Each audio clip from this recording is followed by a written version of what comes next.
it's hard for me to get excited about the long side of the overall market, forget individual stocks, with the market, say, 20% above its normal valuation. When you have the fiscal recklessness problem, you have supply chain problems, you have the worst geopolitical situation I've seen in my lifetime. 78 and 79 was bad, but I mean, for the first time, it's a very low probability, but you got to put the potential outcome of world war on the table.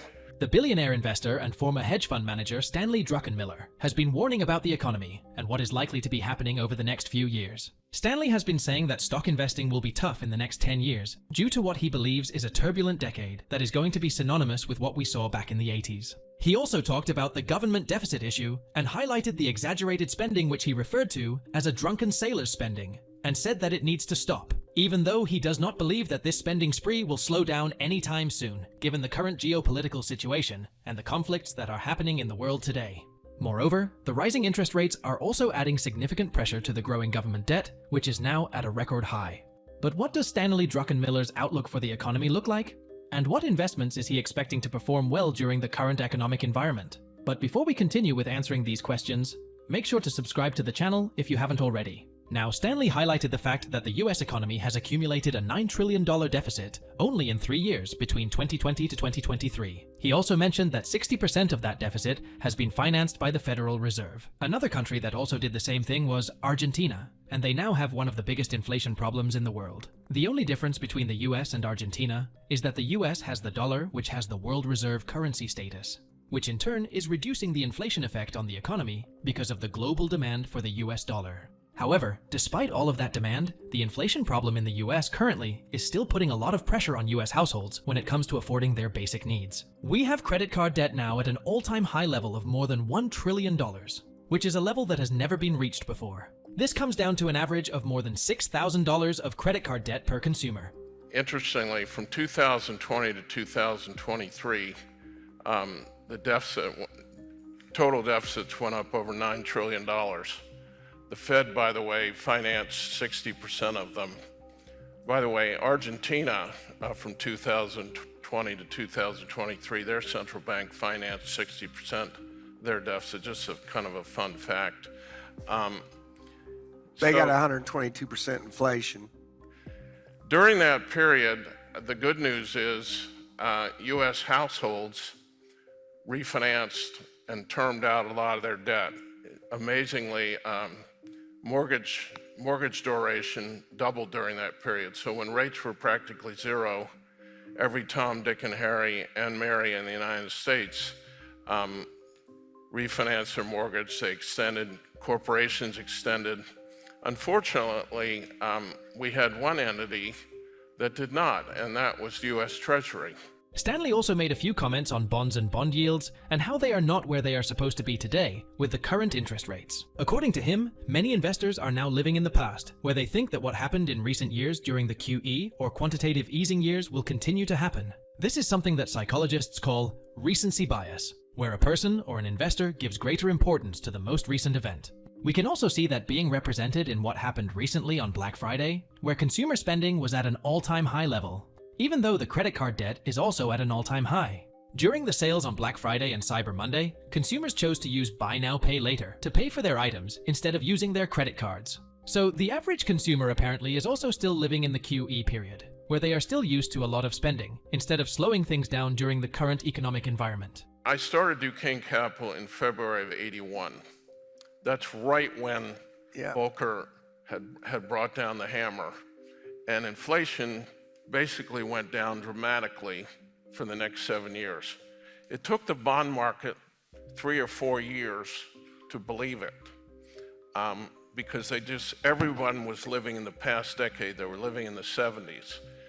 And I gave a speech, I guess 2.5 years ago, how I thought the current period was the mirror of the 80s, and that everyone is living in a QE period, and we're now in a post-QE world, and things are going to be different. Well, as recently as last May, the 10-year was at 3.5%.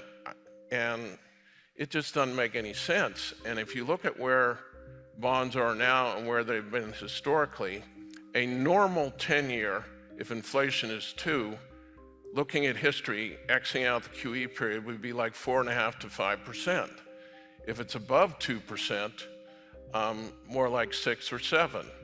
So there's room, Paul, but I think we're already in it. The bond move, which you would call, what the academics call term premium, I would call it normalization, has already started. And if you're talking about a riot, that could certainly happen from here.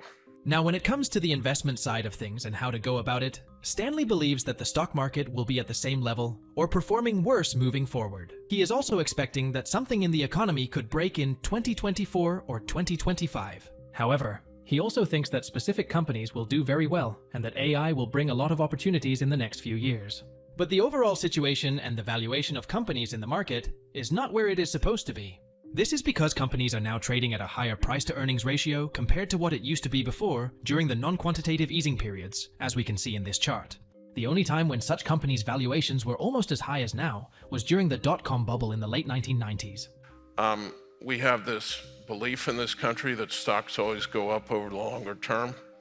I said a couple years ago, and I still believe it, I think the S&P was 4,500, it's about where it is now, that I thought the equity market would be the same place in 10 years that it was then. Why did I say that?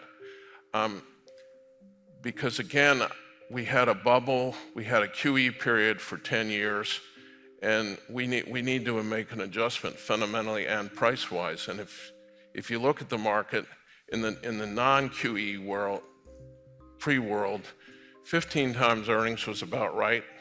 We're at 20 times earnings.